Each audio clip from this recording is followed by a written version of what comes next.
Finally, when I'm at my home, I receive a message from a cousin in the US saying I am in urgent need of 1 lakh rupees from his phone number, from his cousin's phone number, which he had stored on his phone, so he wouldn't think otherwise, right?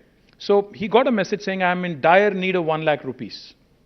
And this man, being a very nice, compassionate cousin, he said, okay, I'm going to send the 1 lakh, and immediately, without even thinking twice, he just simply sent the money across through Google Pay, UPI, whatever technology that there is. And next day, in the family group, his cousin sends a message saying, listen, my phone has been hacked.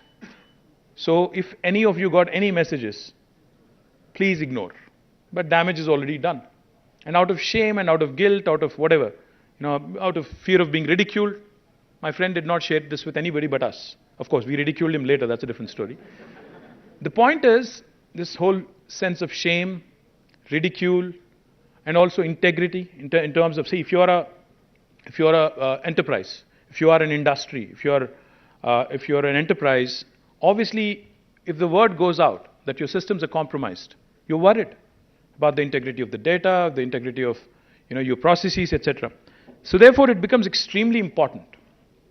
And when DG was talking, when CP was talking, I was listening in very, very carefully.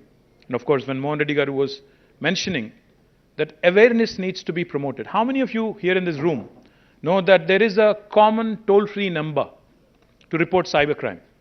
Anybody? I mean, not the police officers, of course. Come on, man. Anybody other than police officers who actually know that there is a countrywide toll-free number? Not a single one of us.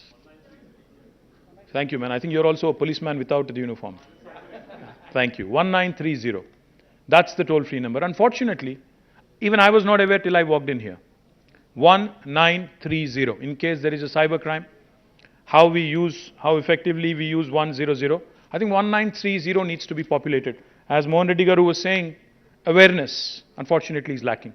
Secondly, the problem, the conundrum, the dilemma from a government perspective.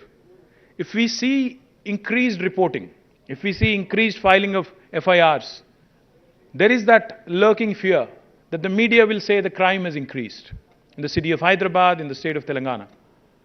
But the fact is, if it is unreported, while the crime may have happened, if it is unreported, you're just living in denial. There is crime still happening. It's just that it is not reported.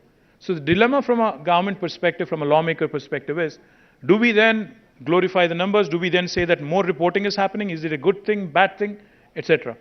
But I think what's extremely important is that we build institutions that outlast individuals.